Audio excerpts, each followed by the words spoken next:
الحمد للہ وکفى والصلاة والسلام على عباده الذین اصطفى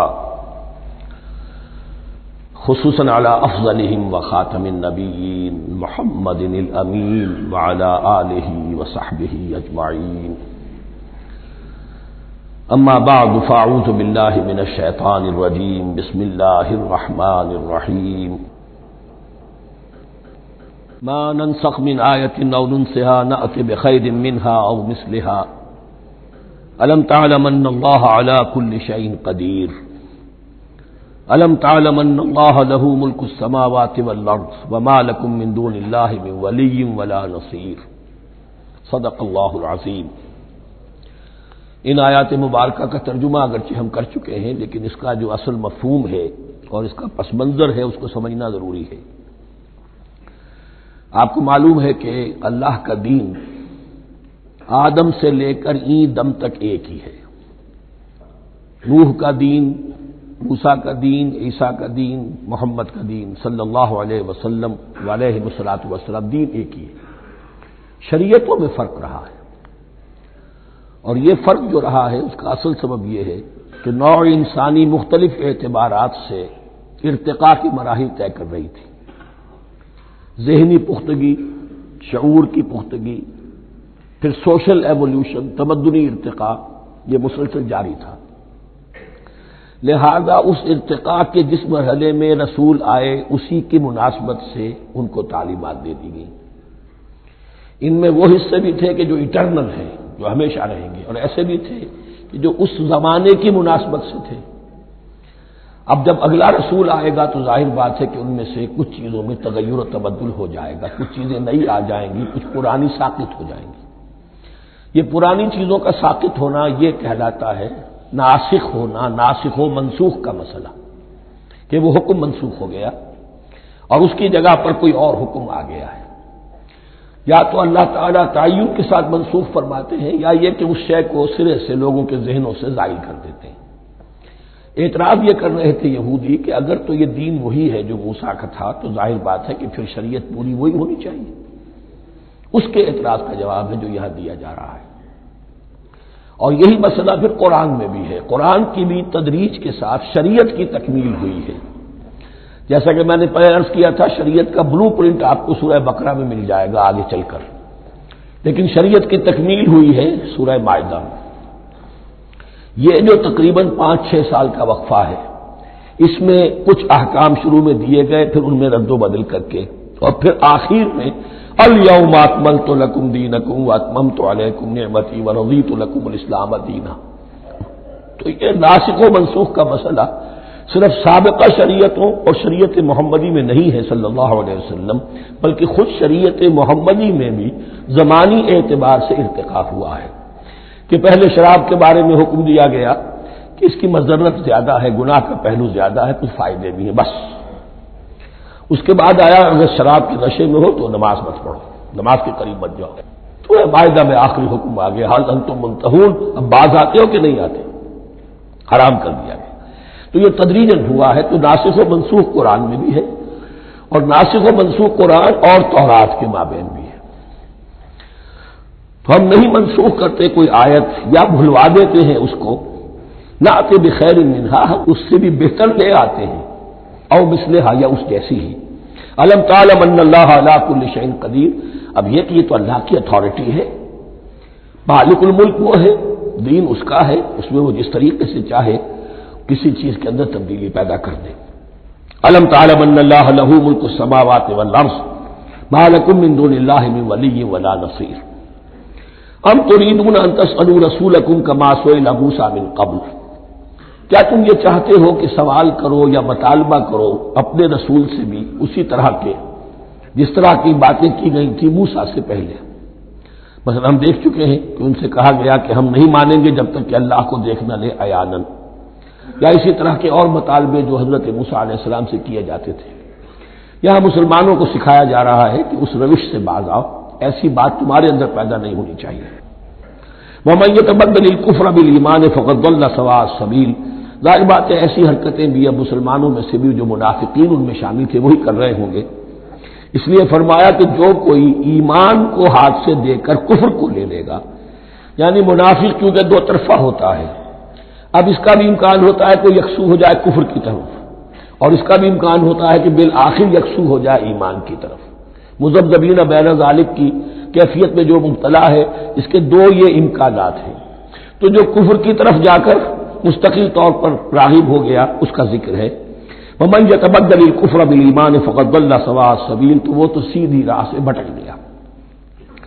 وَدَّ كَثِيرٌ مِّنْ أَهْلِ الْكِتَابِ لَوْ يَرُدُّونَكُم مِّن بَعْدِ إِيمَانِكُمْ كُفَّارًا، اہل کتاب میں سے بہت سے لوگ ہیں جو چاہتے ہیں کہ کسی طرح لوٹا کر لے جائیں تمہیں تمہارے ایمان کے بعد، پھر کفار بنا دیں۔ یہ ایسے ہی ہے کہ جیسے کسی بلی کی دم کٹ جائے تو وہ یہ چاہے گی کہ ساری بلیوں کی دمیں کٹ جائیں تاکہ وہ کوئی علیحدہ سے نمایاں نہ رہے۔ تو وہ چاہتے تھے کہ یہ چیزیں جو ہیں ان کو واپس لے آیا جائے، اہل ایمان کو بھی کفر میں لے آیا جائے، حسدا من عند انفسہم، اور یہ ان کا طرز عمل ان کے حسد کی وجہ سے کہ کیوں یہ نعمت جو ہے ان کو دے دی گئی۔ من بعد ما تبین لهم الحق، اس کے بعد کہ ان پر حق بالکل واضح ہو چکا ہے، وہ جان چکے ہیں، پہچان چکے ہیں، کسی مغالطے میں نہیں ہے، غلط فہمی میں نہیں ہے۔ فاعفوا واصفحوا، یہ بہت اہم ہے مقام۔ تو اے مسلمانوں تم معاف کرتے رہو اور صرف نظر سے کام لو۔ اس کا اصل مطلب کیا ہے؟ ابھی تو چونکہ مدنی دور کا آغاز ہو رہا ہے، ابھی کشمکش کے اور کشاکش کے اور مقابلے کے اور تصادم کے بڑے سخت مراحل آ رہے ہیں۔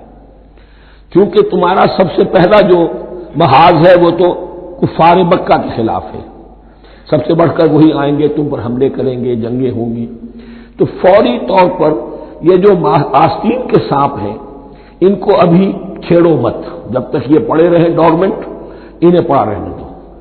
ایک وقت آئے گا جہاں یوں سمجھیے کہ یہ حکم دیا رہا ہے فی الحال انہیں چھیڑو مت، ان کے طرز عمل کے بارے میں زیادہ توجہ نہ دو، فاعفو، معاف کرتے رہو، درگزر کرتے رہو۔ اور وصفحو کہتے ہیں، صفح کہتے ہیں ایک طرف کا، یہ صفح ہے، یہ ورق ہے، صرف نظر کر لینا، دیکھا اندیکھا کر لینا، نظر انداز کر دینا، حتی یاتی اللہ بامرہ، یہاں تک کہ اللہ اپنا فیصلہ لے آئے۔ ایک وقت آئے گا کہ پھر مسلمانوں کو غلبہ آخری حاصل ہو جائے گا، اور جب جو یہ باہر کے دشمن ہیں ان سے تم نبٹ لو گے، پھر یہ کہ ان اندرونی دشمنوں کے خلاف بھی تمہیں اب آزادی دی جائے گی کہ ان کو بھی ان کے کیفر کردار تک پہنچا دو۔ ان اللہ علی کل شیء قدیر، یقیناً اللہ ہر چیز پر قادر ہے۔ واقیموا الصلاۃ وآتوا الزکاۃ، نماز قائم رکھو، زکوٰۃ دیتے رہو۔ وما تقدموا لانفسکم من خیر تجدوہ عند اللہ، اور جو کچھ بھی تم خیر میں سے، بھلائی میں سے اپنے لیے آگے بھیجو گے، کوئی مال خرچ کر رہے ہو تو خرچ کہاں ہو گیا؟ وہ تو اللہ کے ہاں ڈپازٹ ہو گیا، جمع ہو گیا۔ وما تقدموا لانفسکم من خیر تجدوہ عند اللہ، اسے اللہ کے پاس پاؤ گے۔ ان اللہ بما تعملون بصیر، یقیناً جو کچھ تم کر رہے ہو اللہ اسے دیکھ رہا ہے۔ وقالوا لن يدخل الجنة الا من كان هودا او نصارى، اب دیکھیں جب یہ نئی امت اب تشکیل پا رہی ہے تو یہودی اور نصرانی جو ایک دوسرے کے دشمن تھے مسلمانوں کے مقابلے میں جمع ہو گئے، انہوں نے کہنا یہ شروع کیا وقالوا لن يدخل الجنة، ہرگز نہیں داخل ہوگا جنت میں، الا من كان هودا او نصارى، سوائے اس کے جو یا تو یہودی ہو یا نصرانی ہو۔ جیسے ہمارے ہاں بھی ہوتا ہے، اہل حدیث کے مقابلے میں دیوبندی بریلوی جمع ہو جائیں گے، چاہے وہ آپس میں ایک دوسرے کے ساتھ جو بھی ان کا بیر ہے وہ اپنی جگہ ہے۔ اسی طریقے سے اہل تشیع کے مقابلے میں شاید اور جو ہے اہل سنت کے لوگ جمع ہو جائیں۔ تو ایک کامن اینمی جب آ جاتا ہے تو پھر یہ ہے کہ وہ لوگ جن کے اپنے اندر بڑی کنٹرڈکشنز ہیں وہ پھر ایک متحدہ محاذ بناتے ہیں۔ وقالوا لن يدخل الجنة الا من كان هودا او نصارى تلك امانيهم، یہ لفظ دوبارہ آ گیا، یہ ان کی خواہشات ہیں، من گھڑت خیالات ہیں، ان کی وشفل تھنکنگ ہے۔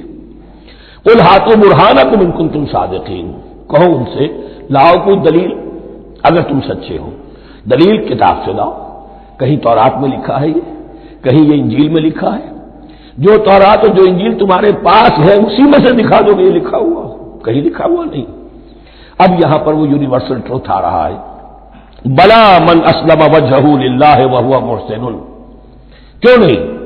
ہر وہ شخص کے جو اپنا چہرہ اللہ کے سامنے جھکا دے اور وہ محسن ہو، اس کا رویہ صدق پر، سچائی پر، حسن کردار پر مبنی ہو، سر کا جھکانا منافقانہ نہ ہو، جزوی نہ ہو کہ کچھ مانا کچھ نہیں مانا۔ بلا من اسلم وجہہ للہ وہو محسن فلہ اجرہ عند ربہ، تو اس کے لیے اس کا اجر محفوظ ہے اس کے رب کے پاس۔ فلا خوف علیہم ولا هم یحزنون، نہ ان پر کوئی خوف ہوگا اور نہ ہی وہ حزن سے دوچار ہوں گے۔ یہ دوسری آیت ہے کہ جس سے کچھ لوگوں نے استدلال کیا ہے کہ ایمان بالرسالت ضروری نہیں ہے۔ اب دیکھیے اس کا جواب وہی ہوگا، نمبر ایک تو یہ ہر جگہ پر ساری چیزیں بیان نہیں کی جایا کرتی، کوئی چیز کہیں بیان کی گئی، کوئی کہیں بیان کی گئی ہے۔ کتاب کو لینا ہے تو پوری کو پوری ایک کتاب کی حیثیت سے۔ دوسرا یہ کہ یہ سارا سلسلہ کلام جو ہے، جو دو بریکٹس کے مابین آ رہا ہے، اس میں پہلے سے ہے وَآمِنُوا بِمَا أَنزَلْتُ مُصَدِّقًا لِمَا مَعَكُمْ وَلَا تَكُونُوا أَوَّلَ كَافِرٍ بِهِ، تو وہ تو ضرب کھا رہی ہے اس پورے کے پورے مضامین کے سلسلے سے جو ان دو بریکٹوں کے درمیان آ رہا ہے۔ اب دیکھیے ایک طرف تو ان کا کہنا یہ تھا کہ جنت میں داخل نہیں ہوگا مگر وہی جو یہودی ہو یا نصرانی ہو۔ اب عمل کیا ہے؟ وقالت اليہود لیست النصارى علی شیء، یہودی کہتے ہیں نصارہ کی کوئی حیثیت نہیں، کوئی بنیاد نہیں، کوئی جڑ نہیں۔ وقالت النصارى لیست اليہود علی شیء، اور نصارہ کہتے ہیں کہ یہود کی کوئی بنیاد نہیں، بے بنیاد لوگ ہیں، کوئی حقیقت ان کی حقانیت ہے ہی نہیں۔ وہم یتلون الکتاب، اور مزہ یہ ہے کہ دونوں ایک کتاب پڑھ رہے ہیں۔ اولڈ ٹیسٹمنٹ تو مشترک ہے یہودیوں میں اور عیسائیوں میں، یہ بہت اہم نقطہ ہے۔ اور جدید عیسائیت میں جو ایک بہت بڑی طاقت ابھر رہی ہے امریکہ میں، وہ ہے کہ جو عیسائیت کو جیوڈائز کر رہی ہے، کیونکہ رومن کیتھولک مذہب جو تھا اس نے تو چونکہ گویا کہ سارا رشتہ توڑ لیا تھا بائبل سے، سارا اختیار پوپ کے ہاتھ میں آ گیا تھا، لیکن پروٹیسٹنٹس نے پھر بائبل کو قبول کیا۔ اب اس کی منطقی انتہا یہ کہ اولڈ ٹیسٹمنٹ کے اوپر بھی اب ان کی توجہ ہو رہی ہے کہ آخر یہ بھی تو ہم مانتے ہیں کہ ہماری کتاب ہے اور اس میں جو کچھ لکھا ہے اس کو نظر انداز کیسے کر سکتے ہیں۔ تو حال ہی میں ہم نے جو ایک سیمینار کیا تھا امریکہ میں، جس میں ایک یہودی عالم بھی آئے تھے، ایک عیسائی بھی آئے تھے، اور مسلمانوں کی طرف سے بھی ہمارے ایک ساتھی بلال کوشل نے بات کی تھی، تو وہاں ایک یہودی عالم نے کہا کہ اس وقت اسرائیل کو سب سے بڑی سپورٹ جو مل رہی ہے وہ ان عیسائیوں سے مل رہی ہے امریکہ میں سے، کہ جو اس وقت ایونجلسٹ کہلاتے ہیں وہاں پر، اور جو ایک بڑا فرقہ بن کر ابھر رہے ہیں۔ بہرحال یہ ان کا طرز عمل ہے۔ وہم یتلون الکتاب، اور وہ دونوں کے دونوں کتاب کے پڑھنے والے ہیں۔ کذالک قال الذین لا یعلمون مثل قولہم، اسی طرح کہا تھا ان لوگوں نے کہ جو کچھ بھی نہیں جانتے، انہی کی سی بات کہی تھی، یعنی یہ اشارہ ہے مشرکین مکہ کی طرف۔ فاللہ یحکم بینہم یوم القیامۃ فیما کانوا فیہ یختلفون، تو اللہ تعالیٰ فیصلہ کر دے گا ان کے مابین قیامت کے دن ان تمام باتوں کا جن میں کہ یہ اختلاف کر رہے تھے۔ ومن اظلم ممن منع مساجد اللہ ان یذکر فیہا اسمہ وسعی فی خرابہا۔ اب دیکھیے یہاں جو بقیہ یہ آیات آ رہی ہیں، تو اگرچہ خطاب تو ہے وہ بریکٹس کے مابین، خطاب میں بنی اسرائیل، لیکن اب یہاں کچھ ریفرنسز اہل مکہ کی طرف شروع ہو گئے ہیں، اور اس کے بعد سے حضرت ابراہیم کا تذکرہ آئے گا، پھر تحویل قبلہ کا ذکر آئے گا۔ تحویل قبلہ میں ظاہر بات ہے کہ وہ قبلہ جو ہے وہ مشرکین مکہ کے قبضے میں تھا اس وقت، اس حوالے سے ریلیونٹ کچھ مضامین جو ہیں اس کی تمہید باندھی جا رہی ہے۔ یہ ساری تمہید ہے جو آگے آنے والا مضمون ہے تحویل قبلہ، جو علامت تھی اس بات کی کہ اب وہ سابقہ امت مسلمہ معزول کر دی گئی اور نئی امت محمد صلی اللہ علیہ وسلم اس مقام پر نصب کر دی گئی، انسٹال کر دی گئی۔ اس کے حوالے سے جو مسئلے اٹھیں گے، اسی لیے قال الذین لا یعلمون مثل قولہم، میں نے عرض کیا کہ یہ مشرکین مکہ کی طرف اشارہ ہے۔ ومن اظلم ممن منع مساجد اللہ یذکر فیہا اسمہ، اس سے بڑھ کر ظالم کون ہوگا جو اللہ تعالی کی مسجدوں سے لوگوں کو روکے کہ وہ اس میں اس کا نام لے سکے۔ چونکہ مشرکین مکہ نے مسلمانوں کو محروم کر دیا تھا حرم سے، اب وہاں جانے کی ان کو اجازت نہیں تھی۔ سن 6 میں حضور گئے بھی ہیں، تب بھی یہ کہ صلح حدیبیہ ہو گئی، واپس آنا پڑا، عمرہ کرنے کی اجازت نہیں ملی، سن 7 میں پھر ہوا ہے۔ تو یہ 7 برس بہت شاہ گزرے ہیں، محمد الرسول اللہ صلی اللہ علیہ وسلم اور اہل ایمان پر۔ اب یہاں ذکر ہو رہا ہے ان کا، قریش کا۔ وَمَنْ أَظْلَمُ مِمَّنْ مَنَعَ مَسَاجِدَ اللَّهِ أَن يُذْكَرَ فِيهَا اسْمُهُ وَسَعَىٰ فِي خَرَابِهَا، اور وہ اس کی تخریب میں لگے ہوئے ہیں۔ یہ خراب تخریب سے اسی سے بنا ہے۔ یہ تخریب دو طرح کی ہوتی ہے، ایک ظاہری تخریب ہوتی ہے کسی مسجد کو گرا دینا، اور ایک ظاہری نہیں باطنی معنوی وہ ہوتی ہے۔ وہ جو تخریب ہے وہ یہ ہے کہ توحید کی بجائے اسے شرک کا اڈا بنا دیا ہے۔ وہ تو دنیا کے متقدوں میں پہلا وہ گھر خدا کا، ہم اس کے پاسباں ہیں، وہ پاسباں ہمارا، 360 بت رکھ دیے گئے اس گھر میں لا کر، جو ابراہیم نے تعبیر کیا تھا توحید خالص کے لیے۔ وسعیٰ فی خرابہا، یہ لفظ ذرا نوٹ کر لیجئے، یہ ایک حدیث میں بھی آیا ہے، بڑی دلدوز حدیث ہے، اور میں چاہتا ہوں کہ آپ اسے ذہن میں رکھیں۔ حضور نے فرمایا یوشک ان یاتی علی الناس زمان، اندیشہ ہے کہ لوگوں پر یعنی میری امت پر ایک زمانہ ایسا بھی آ جائے گا، اب گنتے جائیے، لا یبقى من الاسلام الا اسمہ، اسلام میں سے اس کے نام کے سوا کچھ نہیں بچے گا، ولا یبقى من القرآن الا رسمہ، قرآن میں سے اس کے رسم الخط، الفاظ اور حروف کے سوا کچھ نہیں بچے گا، اسی کی اللہ تعالی نے ضمانت دی ہے، یہ محفوظ رہے گا رسم عثمانی۔ مساجدہم عامرۃ، ان کی مسجدیں آباد تو بہت ہوں گی، وہی خراب من الہدی، ہدایت سے خالی ہو جائیں گے، یہ خراب کے لفظ سے، ہی خراب من الہدی، وعلماؤہم شر الناس تحت عظیم السماء، اور ان کے علماء آسمان کی چھت کے نیچے کی بدترین انسان ہیں، من عندہم تخرج الفتنۃ وفیہم تعود، فتنہ انہی کے اندر سے برآمد ہوگا، انہی میں گھس جائے گا، یعنی ان کا کام فتنہ انگیزی، مخالفت، جنگ و جدال، بھڑکانا، اپنے اپنے فرقے کے لوگوں کے جذبات کو بھڑکاتے رہنا اور مسلمانوں کے اندر اختلافات کو ہوا دینا، یہی ان کا کام رہ جائے گا۔ آج جن کو ہم علماء کہتے ہیں ان کی عظیم اکثریت اس کیفیت سے دوچار ہو چکی ہے۔ جب مذہب اور دین پیشہ بن جائے تو کوئی خیر اس میں باقی نہیں رہتا، یہ دین اور مذہب پیشہ نہیں تھا، اسلام میں کوئی پیشوائیت نہیں، اسلام میں کوئی پاپائیت نہیں، اسلام میں کوئی برہمنزم نہیں، اسلام تو ایک کھلا، ہر شخص کتاب اللہ پڑھے، ہر شخص عربی سیکھے، ہر شخص کو امامت کے قابل ہونا چاہیے، ہر شخص اپنی بچی کا نکاح خود پڑھائے، ہر شخص اپنے والد کا جنازہ خود پڑھے، یہ جو ہم نے پیشہ بنا دیا ہے اور پھر انہیں پیسے دیتے، ظاہر بات ہے کہ پھر اس پیشے کے اندر تو پیشے میں عیب نہیں، رکھیے نہ فرہاد کو نام، پھر تو پیشہ میں تو جو کچھ پیشہ ورانہ چشمکیں ہوتی ہیں اور جو خباثتیں ہوتی ہیں وہ آتی ہیں۔ لیکن ساتھ ہی یہ بات واضح رہے کہ علماء حق سے دنیا خالی نہیں ہوگی، علماء حق بھی ہیں، لیکن کسی کے ماتھے پر لکھا ہوا نہیں ہوتا کہ یہ علماء حقانی میں سے اور یہ علماء سوء میں سے ہے۔ باقی یہ صحیح بات ہے کہ اکثریت ادھر جا چکی ہے، ورنہ امت کا بیڑا غرق نہ ہوتا، سیدھی سیدھی بات، یہ بیڑا غرق ہوا ہے تو آخر کوئی سبب ہے۔ اولئک ما کان لهم ان يدخلوها الا خائفین، ایسے لوگوں کو تو سوائے اس کے ان کا کوئی مقام نہیں ہے کہ انہیں داخل ہونے کی بھی اجازت نہیں ہونی چاہیے اس میں، یعنی اللہ کی مسجدوں میں، مگر خوف زدہ ہو کر، ڈر کر۔ لہم فی الدنیا خزی، ان کے لیے دنیا میں بھی رسوائی اور ذلت ہے، لہم فی الآخرۃ عذاب عظیم، اور آخرت میں ان کے لیے عذاب عظیم ہے۔ وللہ المشرق والمغرب، اب دیکھیے تمہید ہو رہی ہے تحویل قبلہ کے لیے۔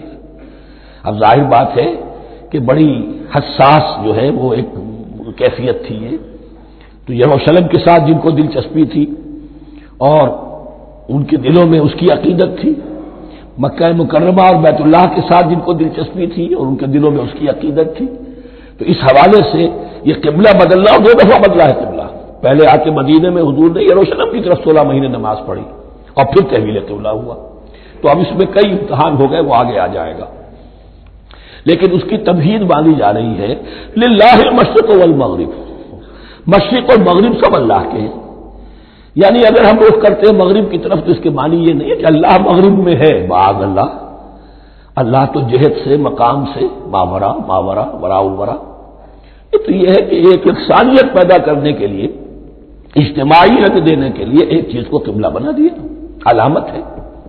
غالب نے ٹھیک کہا ہے، قبلے کو اہل نظر قبلہ نما کہتے ہیں۔ قبلہ جو ہے وہ مسجود تو نہیں ہے پرے سرحد ادراک سے اپنا مسجود، قبلے کو اہل نظر قبلہ نما کہتے ہیں۔ للہ المشرق والمغرب فینما تولوا فثم وجہ اللہ، جدھر بھی تم رخ کرو گے وہ اللہ ہی کا رخ ہے۔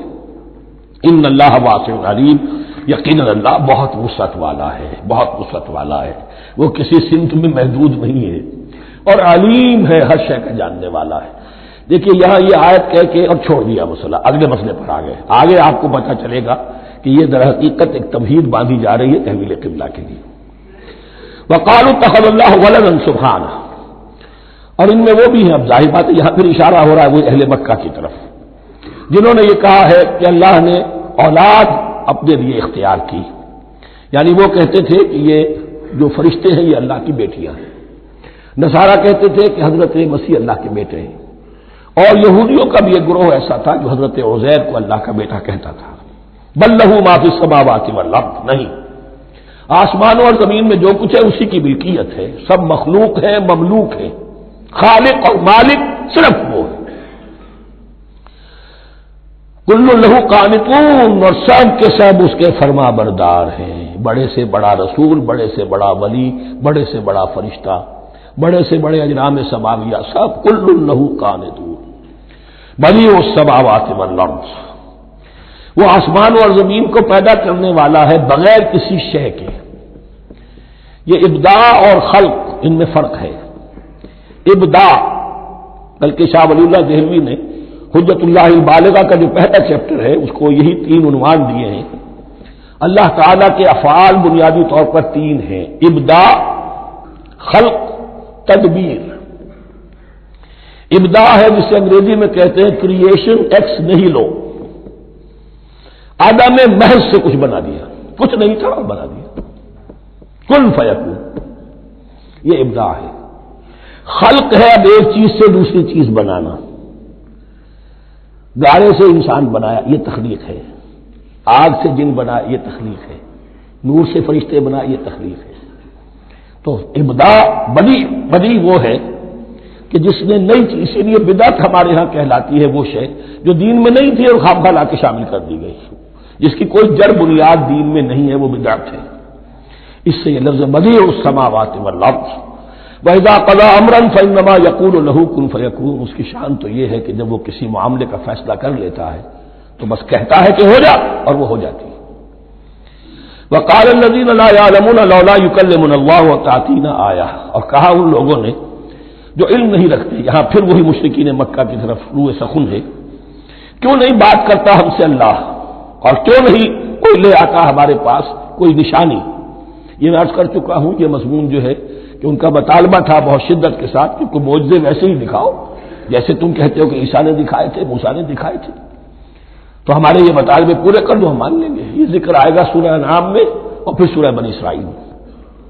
کذالک قال الذین من قبلہم مثل قولہم، اسی طرح کی باتیں جو لوگ ان سے پہلے آئے تھے وہ بھی کہتے رہے۔ تشابہت قلوبہم، ان کے دل ایک دوسرے سے مشابہ ہو گئے ہیں۔ قد بینا الآیات لقوم یوقنون، اور ہم نے تو اپنی آیات کو واضح کر دیا ہے ان لوگوں کے لیے جو یقین کرنا چاہیں۔ انا ارسلناک بالحق بشیرا ونذیرا، اے نبی ہم نے آپ کو بھیجا ہے حق کے ساتھ بشیر اور نذیر بنا کر۔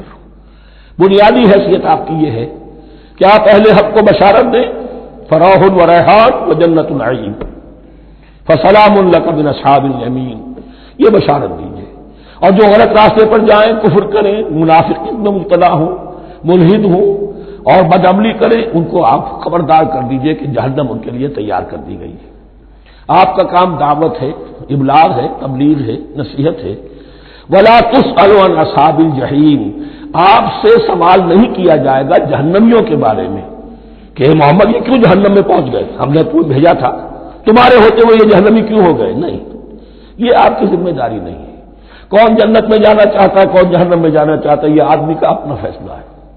آپ کا کام ہے کہ حق کو واضح کر دیں، ہاں وضاحت میں کمی نہ رہ جائے، حق واضح ہو جائے، کوئی اشتباہ نہ ہو، بالکل مبرہن ہو جائے، واضح ہو جائے، بس یہ ذمہ داری آپ کی ہے، اس سے زیادہ نہیں۔ یہ مسئولیت جو ہوتی ہے، انسان اگر اپنی اصل مسئولیت سے زیادہ ذمہ داری اپنے سر پر ڈال لے تو اس سے بھی بہت بڑی بڑی گمراہیاں پیدا ہوتی ہیں، اور اس کا جو تذکرہ ہو رہا ہے بڑی گمراہی تو معاذ اللہ وہ تو ہمارے حوالے سے ہوتی ہے۔ ہمارے ہاں کی بہت سی جماعتیں جو ہیں اسی طرح کی غلطیوں کی وجہ سے وہ غلط راستوں پر پڑ گئی، پوری تحریکیں برباد ہو گئی۔ لیکن یہاں بھی حضور کا معاملہ کیا ہو رہا تھا کہ حضور چاہتے تھے کہ کسی طرح یہ علماء یہود ایمان لے آئے۔ بہرحال حضور کے دل میں رغبت، آخر مکے میں آپ تھے تو دعائیں مانگتے تھے، اے اللہ عمرو بن ہشام اور عمر بن خطاب میں سے کسی ایک کو تو میری جھولی میں ڈال دے۔ تو اسی طرح کی دعا آپ نے کی ہوگی۔ فرمایا وَلَن تَرْضَىٰ عَنكَ الْيَهُودُ وَلَا النَّصَارَىٰ حَتَّىٰ تَتَّبِعَ مِلَّتَهُمْ۔ اے نبی کسی مغالطے میں نہ رہیے، ہرگز راضی نہیں ہوں گے آپ سے نہ یہ یہودی اور نہ نصرانی، جب تک کہ آپ پیروی نہ کریں ان کی ملت کی۔ لہذا امید منقطع کر لیجیے، اس لیے کہ زیادہ امید ہو تو مایوسی ہو جاتی ہے۔ اقبال نے بہت خوب کہا ہے بندہ مومن کے بارے میں، جس کی امیدیں قلیل، جس کے مقاصد جلیل۔ مقصد اونچا لیکن امید قلیل رکھیے، اللہ چاہے گا تو ہو جائے گا، نہیں چاہے گا تو میرا کام تو اپنی حد تک اپنا فرض ادا کر دینا ہے۔ اس سے زیادہ کی جو ہے خواہش اپنے دل میں پالیں گے، کسی اجلت پسندی میں گرفتار ہو جائیں گے، کہیں دائیں بائیں ہک اور کرک کے ذریعے سے کہیں پہنچنے کی کوشش کریں گے اور اپنے آپ کو بھی برباد کر دیں گے۔ لن ترضى عنك اليهود ولا النصارى حتى تتبع ملتهم قل ان هدى الله هو الهدى، کہہ دیجئے دیکھو ہدایت تو ہے اللہ کی ہدایت۔ وَلَئِنِ اتَّبَعْتَ أَهْوَاءَهُمْ، اور نبی آپ بھی کان کھول کر سن لیں، اگر آپ نے ان کی خواہشات کی پیروی کی، یہاں ہم جوڑ دیں گے الفاظ بالفرض بفرض محال، اگر آپ نے ان کی خواہشات کی پیروی کی کہ کچھ چلو لے دو کر معاملہ کر لو، کچھ ان کی بات مانو، کچھ اپنی بات منوا لو۔ یہ مکے میں بھی قریش کی طرف سے بھی آیا تھا کہ کچھ اپنی بات منوا لیجیے، کچھ ہماری بات کمپرومائز کیجیے۔ اب ظاہر بات کہ یہاں اب یہود کے ساتھ یہی معاملہ ہے۔ وَلَئِنِ اتَّبَعْتَ أَهْوَاءَهُمْ بَعْدَ الَّذِي جَاءَكَ مِنَ الْعِلْمِ مَا لَكَ مِنَ اللَّهِ مِنْ وَلِيٍّ وَلَا نَصِيرٍ، اور اگر بفرض محال آپ نے پیروی کی ان کی خواہشات کی، اس کے بعد کہ آپ کے پاس علم آ چکا، تو نہیں ہوگا کوئی بھی اللہ کے مقابلے میں آپ کے لیے کوئی مددگار یا حمایتی۔ معاذ اللہ معاذ اللہ، حق کی تلوار بڑی ننگی ہے، اور یہاں اللہ کا عدل یہ فرد سے فرد تک بدلتا نہیں ہے، نہ امت سے امت کی طرف بدلے گا، قوم اور کسی اور قوم سے ایک معاملہ کسی دوسری قوم سے کوئی اور معاملہ نہیں۔ اللہ کے اصول ہیں، اللہ کے قوانین ہیں، اس کی فطرت ہے، فطرت اللہ التی فطر الناس علیہا، پھر یہ کہ اس کی سنت ہے، لن تجد لسنت اللہ تحویلا ولن تجد لسنت اللہ تبدیلا۔ الذین آتیناہم الکتاب یتلونہ حق تلاوتہ، وہ لوگ کہ جنہیں ہم کتاب دیتے ہیں وہ اس کی تلاوت کرتے ہیں جیسا کہ اس کی تلاوت کا حق ہے۔ اس پر میں نے اپنے کتابچے میں بحث کی ہے، تلاوت کا اصل حق کیا ہے۔ مسلمانوں پر قرآن مجید کے حقوق نامی کتابچہ، اب یہاں پہ تفصیل سے بیان کرنے کا وقت نہیں ہے، لیکن ایک بات جان لیجیے کہ تلاوت کا لفظ جو قرآن کے لیے قرآن نے اختیار کیا، یہ بڑا ذو معنیین ہے۔ تلا یتلو ہم اسے بھی کہتے ہیں پڑھنا، اور تلا یتلو کسی کے پیچھے پیچھے چلنے کو کہتے ہیں۔ والشمس وضحاها والقمر اذا تلاها، سورج کے بعد پیچھے آتا ہے چاند۔ تو یتلو کے معنی کیا ہے؟ when you are reading the book you are following the text۔ بعض لوگوں کو دیکھا ہوگا انگلی ان کی چلتی ہے ساتھ ساتھ، وہ بیچارے زیادہ ماہر نہیں ہیں تو تاکہ نگاہ ادھر سے ادھر نہ ہو جائے، ایک سطح سے دوسری سطح پر نہ پہنچ جائے، انگلی بھی ساتھ ساتھ پھیرتے ہیں، تو فالوئنگ دی ٹیکسٹ۔ لیکن اس تلاوت کا اصل حق کیا ہوگا؟ جب آپ اس کتاب کو فالو کریں، اسے اپنا امام بنائیں، اس کے پیچھے چلیں، اس کا اتباع کریں، اس کی پیروی کریں، جس کی کہ دعا ہم کرتے ہیں وَاجْعَلْهُ لَنَا إِمَامًا وَنُورًا وَهُدًى وَرَحْمَةً، تو اللہ تو بنائے گا ہمارا امام اس کو اسی وقت جب کہ ہم فیصلہ کر لیں کہ ہم اس کتاب کے پیچھے چلیں گے۔ الذین آتیناہم الکتاب یتلونہ حق تلاوتہ اولئک یؤمنون بہ، جو اللہ کی کتاب کی تلاوت کا حق ادا کرے اور اس کی پیروی بھی کرے، وہی ہے جو اس پر ایمان رکھتے ہیں۔ جو نہ تلاوت کا حق ادا کرے نہ پیروی کرے، وہ دعویٰ کریں کہ ہمارا ایمان ہے تورات پر اور کتاب پر، تو یہ دعویٰ جو ہے جھوٹا دعویٰ ہے۔ میں وہ حدیث آپ کو سنا چکا ہوں، ما آمن بالقرآن من استحل محارمہ، جس شخص نے قرآن کی کسی حرام کردہ شے کو اپنے لیے حلال کر لیا، اس کا قرآن پر کوئی ایمان نہیں۔ ومن یکفر بہ فاولئک ھم الخاسرون، اور جو اس کا کفر کرے گا تو وہی لوگ ہیں خسارے میں رہنے والے۔